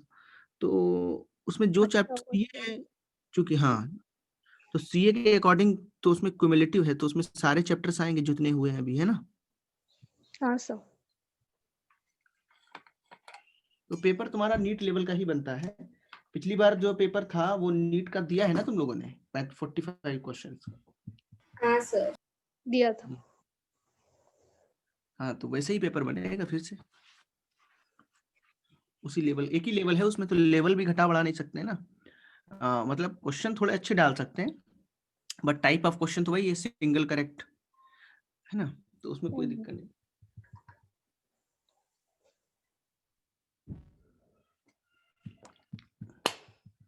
सर हो गया सर। ओके, ध्यान रखें इस बात का, ये क्वेश्चन जो है इस तरीके से सॉल्व करे जाते हैं। नेक्स्ट है types of oxides types of oxides जो हैं वो कैसे होते हैं, पीरियोडिक टेबल को देख के हम बता रहे हैं। एंड इसी का मतलब क्या है वो थोड़ा यहाँ पे लिख दे रहा हूँ। एंड एसिडिक, बेसिक, एम्फोटेरिक भी इसमें लिख सकते हो तो वो भी आ जाएगा आगे। एम्फोटेरिक और न्यूट्रल भी होते हैं कुछ। Neutral nature of oxides.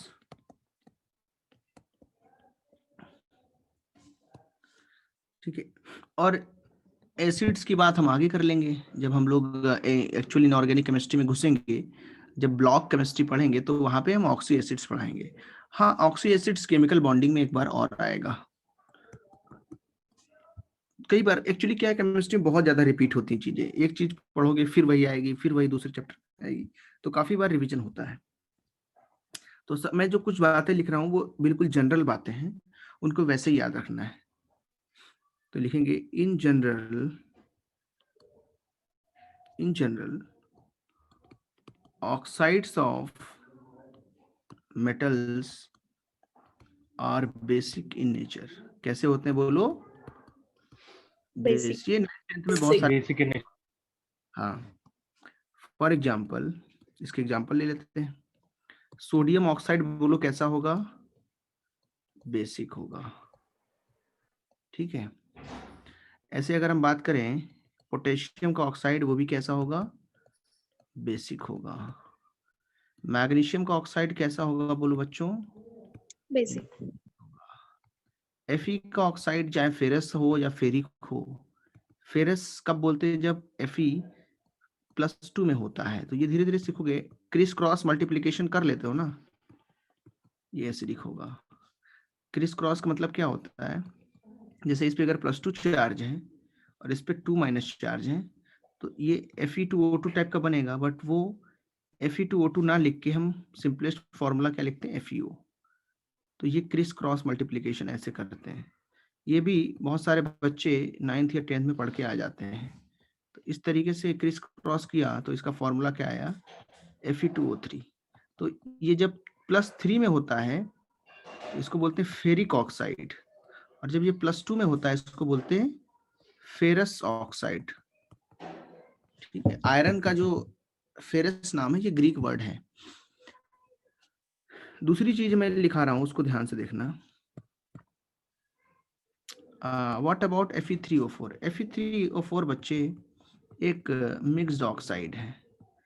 FeO plus Fe2O3 का ये मिक्सचर होता है। अगर इसको तुम मिलाओगे तो क्या नाम आएगा? Fe3O4। इट इज कॉल्ड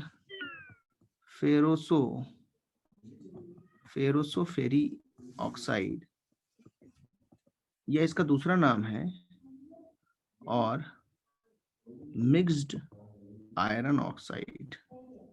और कई बुक्स में इसको सिर्फ आयरन ऑक्साइड भी बोलते हैं, क्योंकि जब हम ओर फॉर्म करते हैं, और जो हम फॉर्म कैसे करेंगे, एक्चुअली जब हम ओर निकालते हैं, एक्सट्रैक्ट करते हैं, है ना, तो वहां पे ये नाम आते हैं। Fe3O4 के फॉर्म में हमें आयरन मिलता है। तो ये नोट कर लें जल्दी जल्दी, ताकि मैं उधर दूसरी चीज लिखना स्टार्ट करूं। मैंने क्योंकि ये साइड वर्क टाइप से बताया है तो वही बात है, इसको साइड में लिख लो। जो अपना मेन टॉपिक चल रहा है वो यहाँ ऑक्साइड का चल रहा है। जल्दी से नोट करें इसको। कहाँ गया? तो ये सारे ऑक्साइड्स जो हैं इनकी बात हम लोग धीरे धीरे करते चलेंगे। जैसे जैसे केमिस्ट्री आगे बढ़ेगी वैसे वैसे बहुत सारी चीजें तुम्हें बिल्कुल फेमिलियर हो जाओगे उन चीजों से, लगेगा ये तो ऐसा ही होता है ना। अभी तुमको याद रखना पड़ता है, याद करना पड़ता है, उसके पीछे का लॉजिक मांगते हो, लेकिन क्या होता है 2-3-4 महीने के बाद बहुत फेमिलियर हो जाओगे तो तुमको भी लगेगा ये तो ऐसा ही होता है। ये चीज है।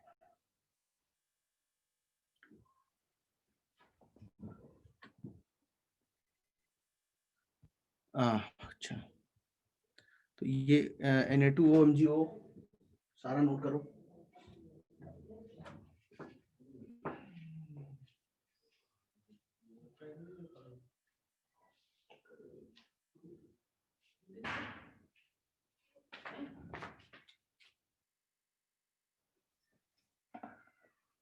आगे बढ़ चले?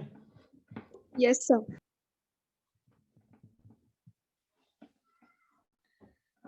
ओके, तो किसी को कोई डाउट रहेगा तो वो डाउट क्लास में पूछ सकता है। क्योंकि डाउट क्लास शायद इतनी नहीं लग रही है, तो तुम लोग मुझे डायरेक्ट मैसेज करके पूछ सकते हो अपने डाउट्स। और अब जो तुम्हारे असाइनमेंट्स रहेंगे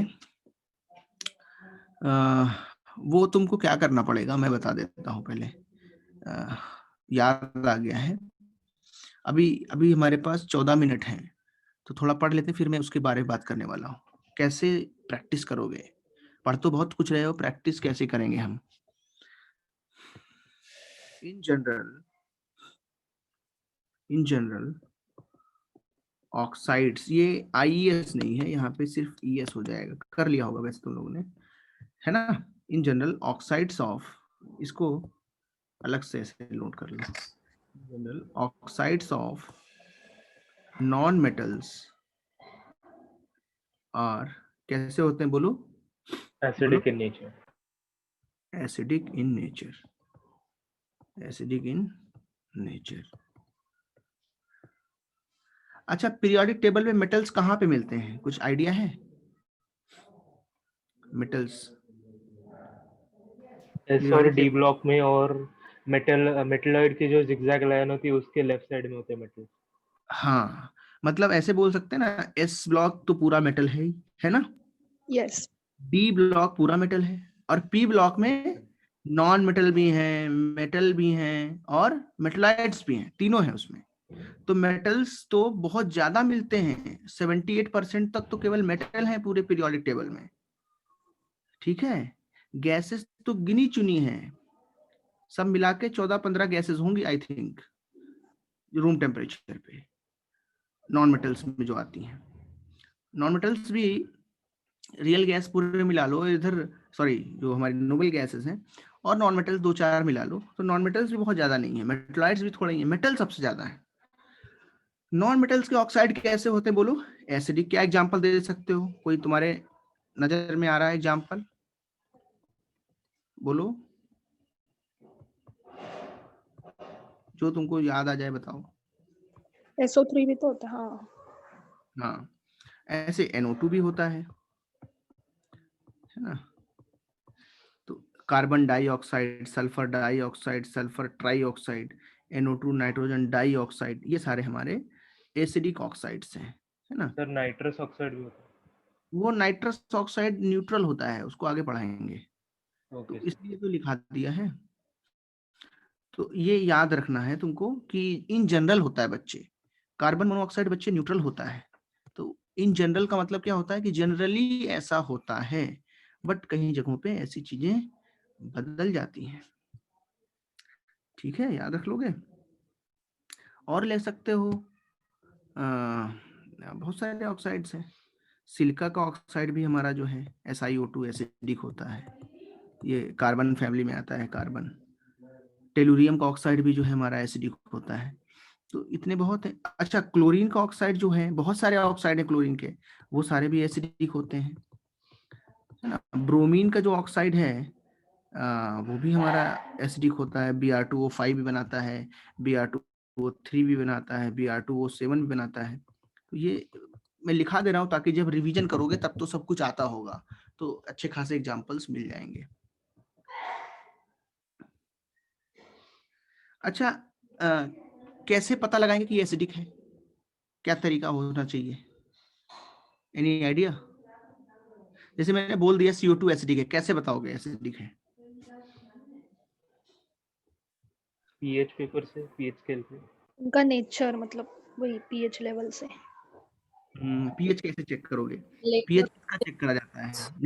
लिटमस में क्या डालते हैं? ठोस मतलब सॉलिड डालते हैं, लिक्विड डालते हैं, गैस डालते हैं, कैसे? सॉल्यूशन। Solution. तो इसका मतलब क्या है, ये जो ऑक्साइड्स हैं इनका सॉल्यूशन कैसा होगा? एसिड होगा। कैसा होगा? एसिड। City. होगा। तो हम यहाँ क्या लिखेंगे?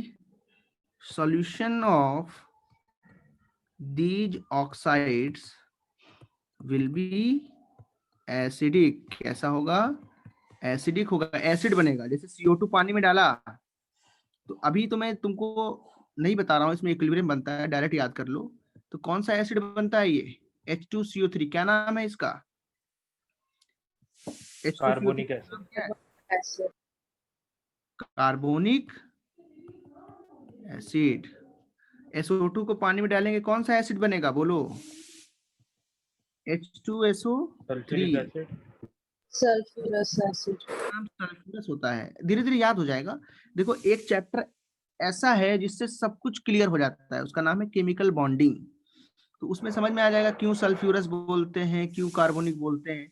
अभी इस पे नहीं जाते हैं, क्योंकि ऑक्सीडेशन नंबर निकालना रेडॉक्स में सीखते हैं हम लोग, थोड़ा मैं बताऊंगा केमिकल में, बट ठीक है अभी के लिए जैसे मैं सिखा रहा हूँ वैसे याद कर लो हल्का फुल्का। नाम लिखना, बाकी तो याद करना है, नाम थोड़े से नाम याद रखने पड़ते हैं। H2SO4 क्या है? Sulphuric acid. तो इनको एसिडिक क्यों बोलते हैं? क्योंकि ये पानी में डालने पे एसिड बनाते हैं। दूसरी चीज क्या है? एसिडिक तभी बोलेंगे जब वो किससे रिएक्शन करे? बेस से। और किससे रिएक्शन ना करे?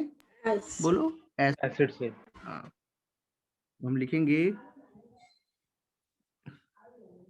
these oxide will react with base। किससे रिएक्शन करेंगे? बेस।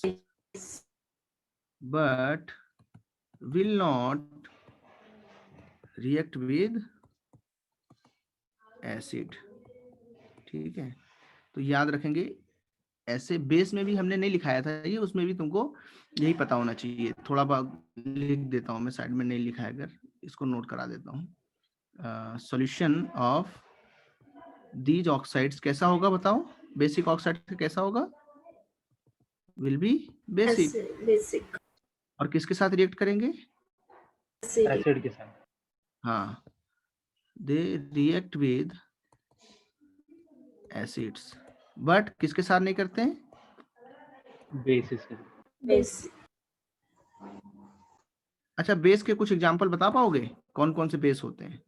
NaOH। हाँ, OH बहुत सारे जैसे फॉर एग्जांपल Na2O को अगर पानी में डाला तो क्या बनाएगा ये? NaOH। ये NaOH क्या होता है? बेस। तो सारे नोट करो, जल्दी जल्दी नोट करो। कहाँ से नोट करना बाकी था? पहले ये ऊपर का ही अगर ऐड कर लोगे तो अच्छा रहेगा, कहीं पे जगह हो।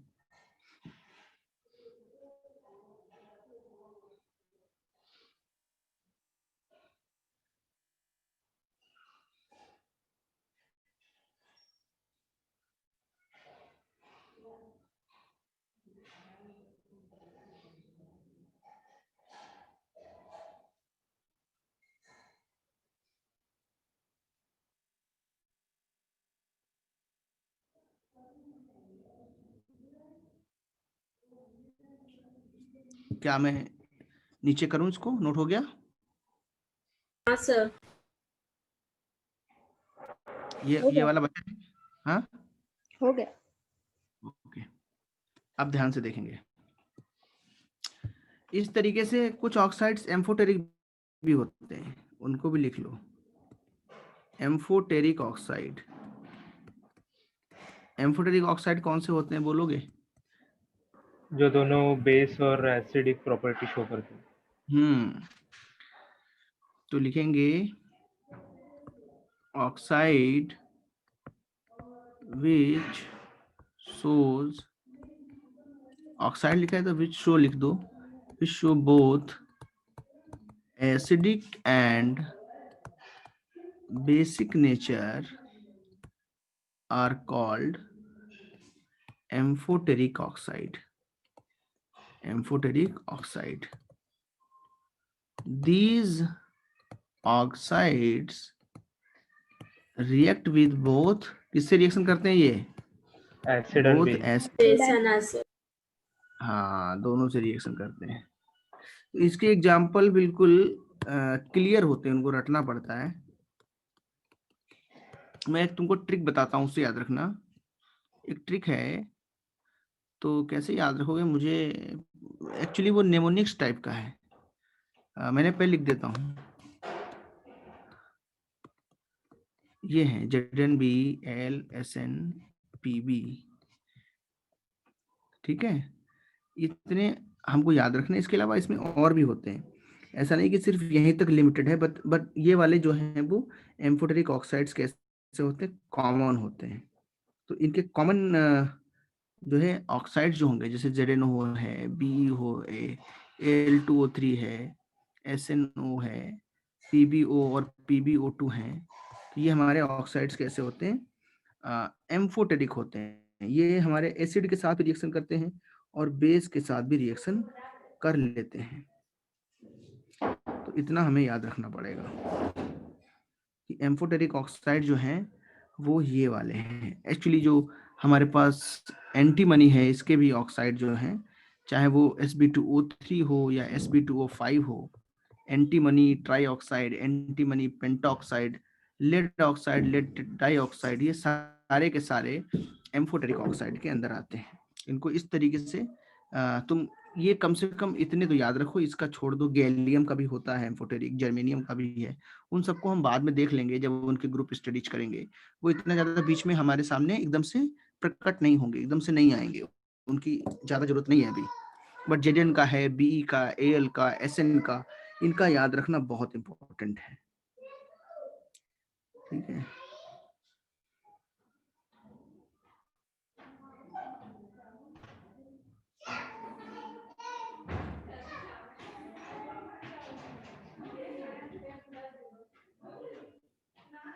सर आप कुछ तो बताने वाले थे ना? हाँ यही, अच्छा वो नेमोनिक्स का बता दूं ना। देखो नेमोनिक्स थोड़ी अलग है, थोड़ी पुराने जमाने की है। नेमोनिक्स से जनाबे अली सनक पड़े, ठीक है। तो जनाबे तो जे से होता है, यहाँ Z है, बट याद करने के लिए ठीक ही है, लिखते हैं हम लोग। देखो मैं लिखता हूँ उसको, थोड़ी सी अलग टाइप की है, जनाबे अली, और सनक स्पेलिंग कुछ और होगी, बट अब याद करने के लिए नेमोनिक्स तो बोलने पे होता है ना, लिखने से मतलब नहीं होता है उसके। तो ऐसे जब बोलोगे इसको ना, जनाबे अली सनक पढ़े, तो थोड़े याद आ जाते हैं कि Zn है, Be है। देखो यहाँ पे दिख रहा है ना, Zn दिख गया, Zn, और Be दिख गया इसमें, और एल्यूमिनियम दिख गया इसमें, और सनक में Sn दिख गया, और पड़े का मतलब Pb होगा, ये तो जाहिर सी बात है, Pb ही पड़े हो सकता है। तो जनाबे अली सनक पड़े, ये याद कराया गया था मुझे बहुत पहले, वही मैं तुमको आगे फॉरवर्ड कर रहा हूँ, मैंने नहीं बनाया इसको, ठीक है। बट मुझे इससे याद रहते हैं बहुत सारे, और मैं उसमें फिर ऐड कर देता हूँ आगे पीछे का। और सर एक्चुअली मैं डिस्कनेक्ट हो गई थी, रिपीट। क्या बोल रहे हो, कुछ बोला तुम लोगों ने, सुनाई नहीं दिया मुझे।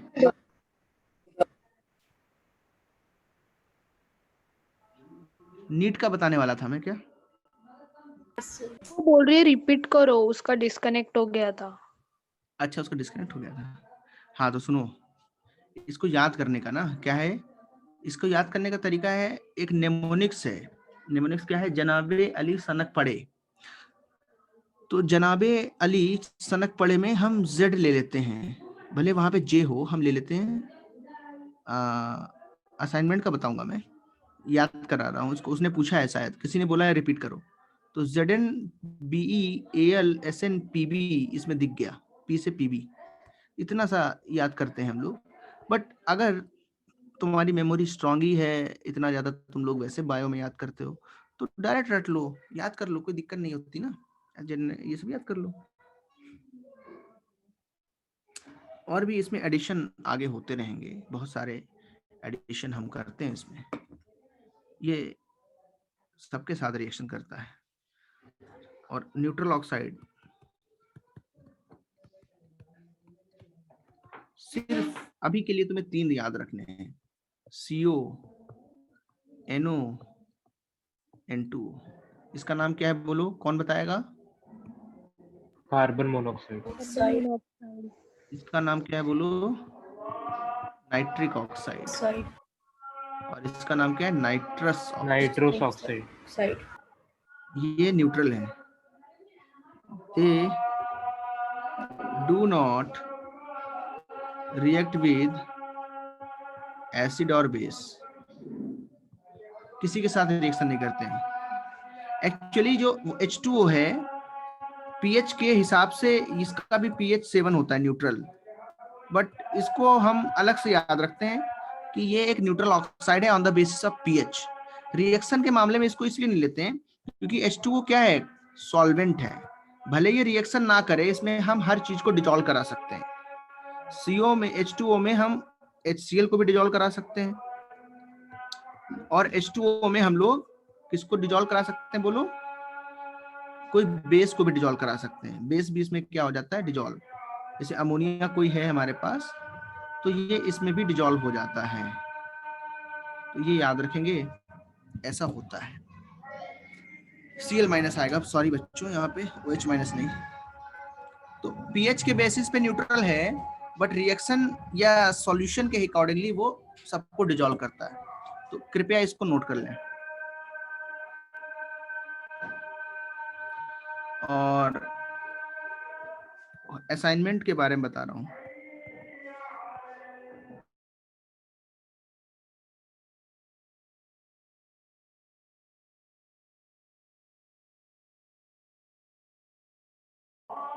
सबको मिली है? उसका चैप्टर है पीरियोडिक, उसमें लेवल 1, लेवल 2 और प्रीवियस क्वेश्चंस दिए होते हैं। ऐसा सबको मिला है एवरीवन? Yes, sir. अच्छा, तो अभी वो मेरे पास नहीं है क्योंकि मैं अभी आउट ऑफ स्टेशन हूँ, मैं अभी नवी मुंबई में नहीं हूँ। तो अभी क्या है, मैं उसका होमवर्क तो तुम्हें दे सकता हूँ, बट मुझे एक बार उसमें देखना पड़ेगा कि क्या होमवर्क देना चाहिए क्या नहीं, उससे अटेम्प्ट करना है। अब बाकी असाइनमेंट्स तुम्हें नहीं मिलेंगे, बाकी असाइनमेंट मैं अलग से देना चाहूंगा तो दे दूंगा, बिकॉज एक्स्ट्रा प्रैक्टिस के लिए उसमें काफी सवाल हैं, उससे करो। तो मुझे क्या करना है, तुम्हें उसका जो है PDF बना लो जो चैप्टर चल रहा है और उसको मुझे सेंड कर दो, फिर मैं उसमें से कुछ क्वेश्चन स्किप करना होगा तो उसको बता दूंगा। कुछ आगे पीछे दिए होते हैं ना, रैंडम दिए होते हैं, पढ़ा कुछ है आगे का दिया हुआ है, तो एक बच्चा कोई भी मुझे इसका PDF सेंड कर देगा, पीरियोडिक का जो चैप्टर चल रहा है उसका सेंड करते रहो, मैं उसमें से होमवर्क देता रहूंगा, तो तुम्हारी प्रैक्टिस काफी अच्छी होगी। ठीक है? सर वीके जायसवाल भी करना है क्या? नहीं क्या नहीं सिर्फ वही के लिए है? नहीं नहीं, वो जेई के लिए, उसकी जरूरत नहीं है बिल्कुल। ठीक ओके है, सर, यस। जिसको जेई अगर देना है, कोई ऐसा बच्चा है जो सोचता है कि दे देते हैं, वो कर सकता है, उसकी कोई बात नहीं है। बट अगर जिसको गोल जो है उसने बिल्कुल अपना फिक्स कर लिया है कि नीट निकालना है, उसको मेडिकल जाना है, ठीक है, तो उसके लिए क्या है कि वो सिर्फ और सिर्फ जो असाइनमेंट दिया है जील बुकलेट का उसको ही करे। ठीक है, चलो ठीक है। Thank you, sir. Thank you sir. Thank you sir, bye sir. हाँ, फॉर एक्स्ट्रा प्रैक्टिस मैं तुमको सेंड करूंगा, एक बुक सेंड करूंगा, यूनिवर्सल की बुक आती है एक, है ना, उसमें प्रैक्टिस प्रॉब्लम्स है, उससे करना। ठीक है, MTG आती है, प्रभात कुमार नहीं बच्चे, वो जेई के लिए बताया है सब सर ने। MTG आती है, यूनिवर्सल की आती है ना? ठीक है बच्चों, मैं भेज दूंगा, मेरे पास है सारा नीट का हमारे पास सामान है, वो मैं शेयर करूंगा तुम्हारे साथ।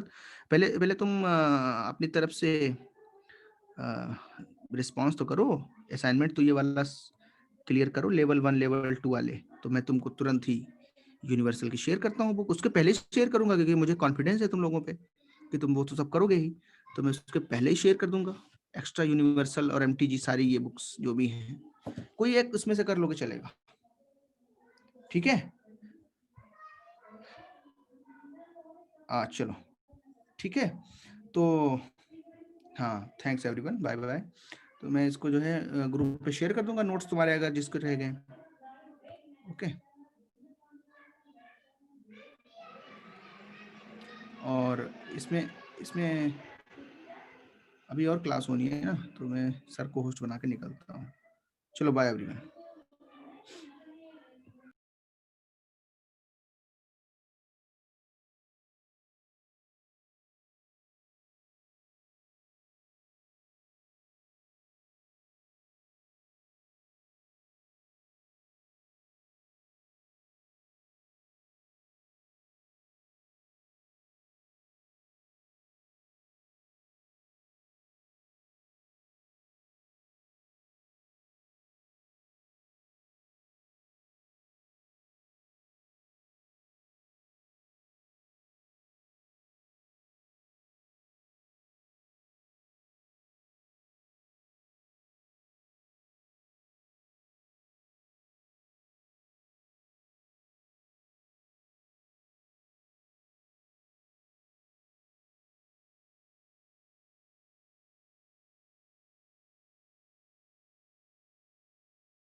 बच्चा लोग good evening. Good evening, sir. Am I audible? Yes. Hindi English क्या बोलूं? कुछ भी चलेगा. Okay. Basically, एक सेकेंड. हाँ, तो जो स्टूडेंट्स जिन्होंने बायो लिए हैं प्लस मैथ्स भी एज एन ऑप्शन लिए हैं like PCMB, those students have to go to the other class after this lecture of physics. The ID which has been shared by Geeta ma'am. ठीक है?